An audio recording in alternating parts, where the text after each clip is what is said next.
This podcast is brought to you by Winter Scribbler Publishing, where reality and imagination turn into delicate harmony of scripts and illustrations. Visit www.winterscribbler.com for collections of books, poetry, and graphics by diverse talents of artists and writers around the world. Hi guys, welcome back to WLW Podcast. It is already 2021. Happy New Year. I wish that everyone, anywhere you are in the world, are in great health. I would like to thank you for the feedbacks and messages that you have sent to me after the end of season 1 of this podcast. So WLW Podcast Season 2 will be focusing on dissecting some new areas related to relationship with other women from another woman's perspective. We will talk about a topic which we face commonly, any challenges and, interesting experiences when we are in a relationship with another woman in our life, but mainly in a romantic way. As usual, I will start talking about the topic based on the poems, books, or any writings that I am currently working on or just completed. Also from any song, lyrics, movies, and TV series that I may find interesting to share it here. As I mentioned on the last episode of Season 1, we will look into this book which I had published recently around November 2020, which is titled Letters of a Thousand Speeches, which is currently available in Amazon, Barnes & Nobles, online bookstores, and our website at www.winterscribbler.com. This book was written a little bit different in comparison to my previous book, which is Masterpiece in Your Heart. It is a prose and poetry combined with letters-like format, which is meant and written to the person whom I was writing to. I purposely wanted to try something different for this book, as I wanted to have more freedom in writing what I felt at the moment with no filter. And there will be about one episode in this season which I will talk about recently released song assumed to be questionable on what it meant. I will also talk about some books with queer representation and also popular characters in TV series in which their storyline will be more convincing and interesting if they are not written straight. The question you may ask is, what is the difference between Season 2 from Season 1? Why should you continue to listen to this podcast? Well, apart from probably you would like to listen to me talking, which I appreciate it, I have created something more interesting. Okay, remember the quote, live the life you have imagined or act on your imagination? So for most of the episodes which mention any of my poems or writings in my book, Letters of a Thousand Speeches, that I have selected to talk about in this podcast, there will be a short scene made into film. And this series of scenes will be available in our YouTube channel, Winter Scribbler, and my Patreon page. The reason I decided to do this is because I love writing scripts and developing it into films, which have been one of my dreams.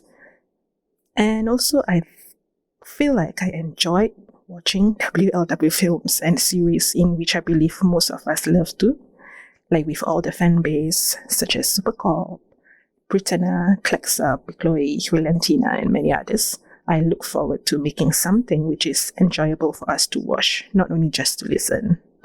So meanwhile, I am starting this with the intro from Letters of a Thousand Speeches, the prose and poetry.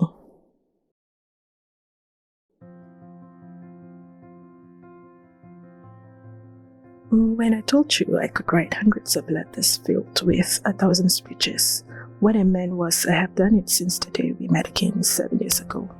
Your kindness, attention, protectiveness, wit, and curiosity have lit up my life. Every time you smile, it seeps into my mind, begging to be in my memory. The way you laughed and how you hid that beautiful shy smile puts me to sleep at night. I thought I had lost all this 7 years ago, and then you came back.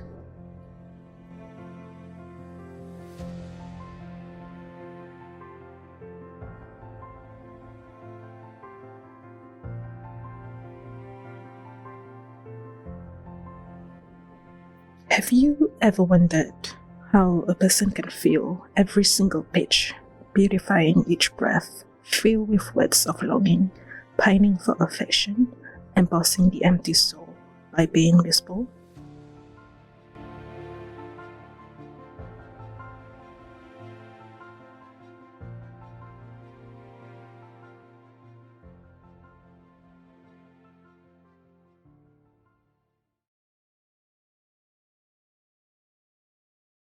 Remember, I have mentioned about this specific someone in season 1? I believe you guys have personally experienced this kind of situation at least once in your lifetime. There is always that specific someone who is different from the others. Doesn't matter whether it is just someone whom you flirt with or be in relationship with. So that's someone whom you feel more comfortable to share about yourself in comparison to when you are with your friends. That's someone who makes your heart shrink when you think about them. There's someone who will make you smile and you can feel your cheeks heat up. And this someone will not only make your mind imagine those moments that you think will never exist, but she will make you need something that you never knew you wanted when you are with others. Poets and writers call this someone the Muse. This podcast is brought to you by Scribbler Publishing, where reality and imagination turn into delicate harmony of scripts and illustrations. As a person who likes to write in my own diary and remember significant details whenever I am with someone I am or was interested in, I will normally write the moments I will enjoy or have with them during that day. And these inspirations normally come in me without being forced to. So, for instance, I used to express my feelings towards some of my friends who I went out with. I'm talking here about those I had crush on, written in my diary. So I started maybe since I was in secondary school, writing like this. Then eventually, the words I wrote became poems. So this doesn't come with anyone I have crush on, but I realized since 2013, whenever I went out with her, words come out freely in poetry. So even after I came back from going out with her, probably until 3 a.m. or 5 a.m., I will not be able to sleep straight away and ended up writing about our time together or whatever I feel at that moment. So when she stopped contacting me for about 2 years, I could not recall any new piece about love and romance in my poems. And then when she came into my life again in 2017, every new words and experiences came into place again, and the poems just automatically developed on its own. And I realized that it is more smooth than the usual ones I wrote about others. So initially, I don't believe when writers or songwriters talk about the muse in their songs. I mean, what is the big deal? But then when it happened to me, I knew this is a thing. I guess muse is something that motivates you. A muse is that someone who makes you feel special, and you feel it too, although it might not mean they feel the same way. So that two-way feelings is still subjective. A close friend of mine, let us name her Tria. Tria asked me recently, how did I even have the idea to write those poems? How can I even write something? She asked me. So for your information, I considered her as one of those smartest friends I have who knew what to ask from me, especially if she knows I keep things in secret or she suspected something is going on, like something about someone I am with or interested in. So the only reply I could say was, I don't know. Sometimes, some ideas just come by and it will automatically motivate me to write. Like I said, I could feel my friend knows something is going on because she doesn't look convinced with my replies. Meanwhile, I would like to share with you regarding the significance of the artwork in Letters of a Thousand Speeches and how the contents are presented. So the cover art, right, this is made by Ikrima Art Studio, shout out to him. So the woman portrayed on the cover page has the same features as the main character in the poems, okay? The hair color especially, the hair length and slight curls. everything that I requested, he actually could make it so much better than my imagination.